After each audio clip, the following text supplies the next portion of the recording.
আসসালামু আলাইকুম। অহংকারী ফেরাউন নিজেকে খোদা বলে দাবি করত। মহান আল্লাহ তাআলা তাকে ধ্বংস করে দিয়ে প্রমাণ করে দিয়েছেন সবচেয়ে বড় খোদাকে। প্রিয় দর্শক, ফেরাউন মিশরের এমন একজন বাদশা ছিল যে নিজেকে খোদা বলে দাবি করত আর মানুষকে জোর জবরদস্তি করে নিজের পূজা করাত এবং বনি ইসরায়েল সম্প্রদায়ের উপর জুলুম নির্যাতন করত। এই জুলুমকারীর পরিণতি এমন হলো যে মহান আল্লাহ তাআলা তাকে ধ্বংস করে দেওয়ার পর না জমিন তাকে গ্রহণ করল, না পানি তাকে গ্রহণ করল, বরং তার লাশ অক্ষত অবস্থায় থেকে গিয়েছে এবং কিয়ামত পর্যন্ত এইভাবেই থাকবে, যাতে সে পৃথিবীর জন্য নিদর্শন হয়ে থাকে এবং সবাই বুঝতে পারে জুলুমকারী কিংবা সীমা লঙ্ঘনকারীর পরিণতি কি হতে পারে। প্রিয় দর্শক, আজকের ভিডিওতে আমরা জানব কিভাবে ফেরাউন মিশরের সবচেয়ে সুন্দরী নারীকে বিবাহ করেছিল, তার কতজন সন্তান ছিল এবং এই দুনিয়ার সবচেয়ে বড় কাফেরের স্ত্রীকে মহান আল্লাহ তাআলা কেন জান্নাতি হিসেবে ঘোষণা দিয়েছেন। তিনি কি এমন করেছিলেন যার কারণে মহান আল্লাহ তাআলা তাকে জান্নাতে প্রবেশ করাবেন। প্রিয় দর্শক, ফেরাউন যখন বাদশা হলো তখন থেকেই সে তার জুলুম এবং অত্যাচার শুরু করে। আর যখন সে বিবাহের জন্য মনস্থির করে তখন সে মিশরের সবচেয়ে সুন্দরী নারীকে বিবাহ করার সিদ্ধান্ত নেয়।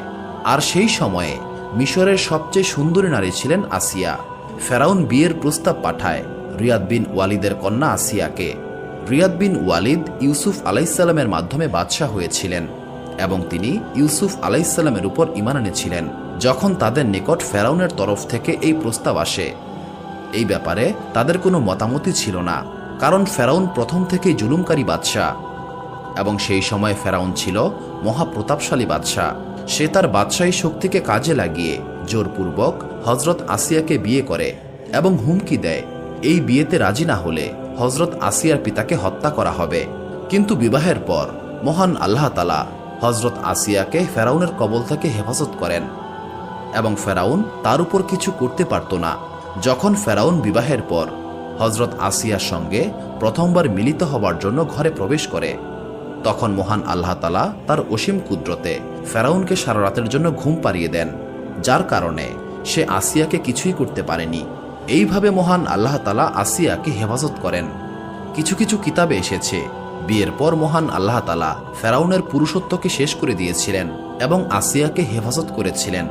কিছু কিছু বর্ণনায় এসেছে ফেরাউনের এমন এক অসুখ হয়েছিল, মিশরের তৎকালীন চিকিৎসকরা তাকে সারা জীবন সহবাস থেকে দূরে থাকতে বলে।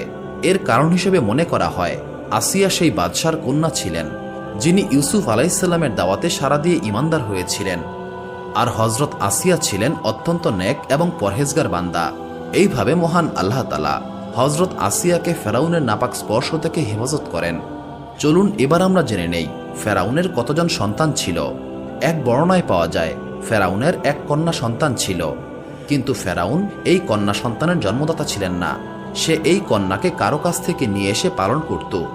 যেহেতু মহান আল্লাহ তাআলা আসিয়াকে ফেরাউনের নাপাক স্পর্শ থেকে হেফাজত করতেন, তাই তাদের কোনো সন্তান ছিল না।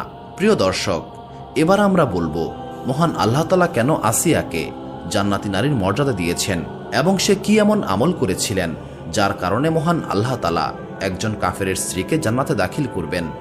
একদা ফেরাউন একটি স্বপ্নে দেখল বনি ইসরায়েলের নিকট থেকে একটি আগুনের গোলা এসে তার সমস্ত রাজ্য জ্বালিয়ে পুড়িয়ে ধ্বংস করে দিচ্ছে। ফেরাউন তৎক্ষণাৎ স্বপ্ন ব্যাখ্যাকারীদের কাছ থেকে এই স্বপ্নের ব্যাখ্যা জানতে চাইল। স্বপ্ন ব্যাখ্যাকারীরা এই স্বপ্নের ব্যাখ্যায় বলে, বনি ইসরায়েল থেকে এমন এক পুত্র সন্তানের জন্ম হবে যে তোমার রাজ্যকে শেষ করে দেবে এবং তোমার পতন ঘটাবে। এই ব্যাখ্যা শোনার পর ফেরাউন আদেশ দিল বনি ইসরায়েলে যখনই কোনো ছেলের জন্ম হবে তখনই তাকে হত্যা করা হবে। যখন হজরত মুসা আলাইহিসসালামের জন্ম হয় তখন তার মা সিন্ধুকে করে হজরত মুসা আলাইহিসসালামকে নীল নদে ভাসিয়ে দেন। মহান আল্লাহ তাআলার কুদরতে সেই সিন্দুক ভাসতে ভাসতে ফেরাউনের দরবারের নিকট পৌঁছে যায়। যখন এই সিন্দুক আসিয়া দেখতে পায় তখন আসিয়া এই সিন্দুকটিকে খুলে এর ভেতরে একটি অপূর্ব সুন্দর বাচ্চা দেখতে পায়।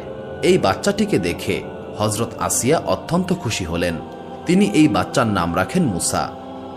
যখন হজরত আসিয়া এই বাচ্চার নুরানি চেহারার দিকে দেখেন তখনই তাকে নিজের পুত্র হিসেবে গ্রহণ করে নেন এবং তিনি ফেরাউনকে বলেন, এই বাচ্চা তোমার এবং আমার চক্ষু শীতলকারী হবে, একে হত্যা করো না।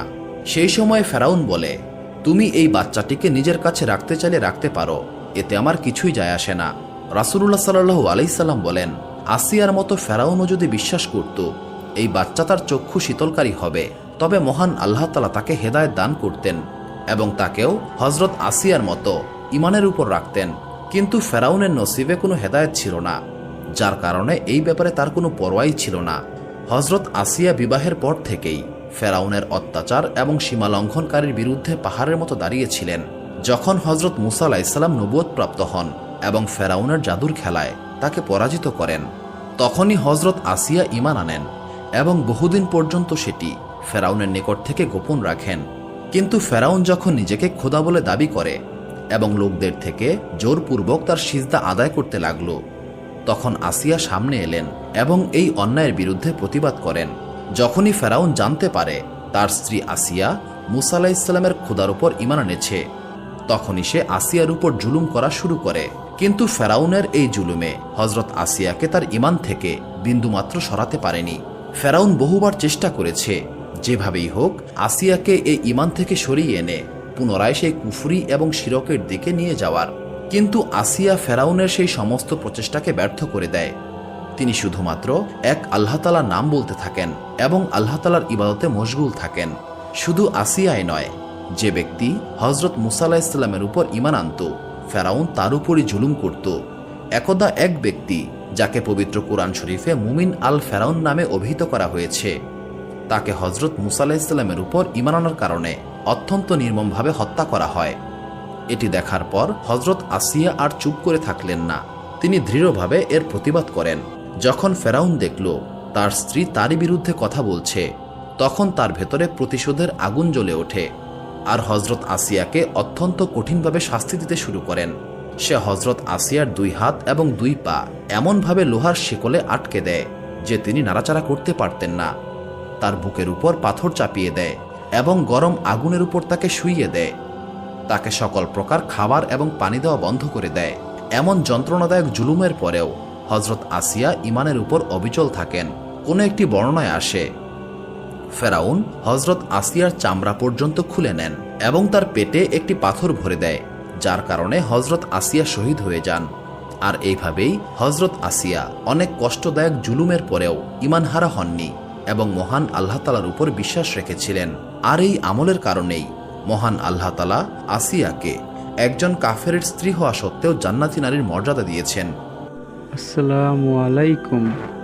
ভিডিওটি ভালো লাগলে একটি লাইক দিবেন এবং চ্যানেলে নতুন হলে চ্যানেলটি সাবস্ক্রাইব করে দিবেন এবং পাশে থাকা বেল আইকনটি প্রেস করে দিবেন।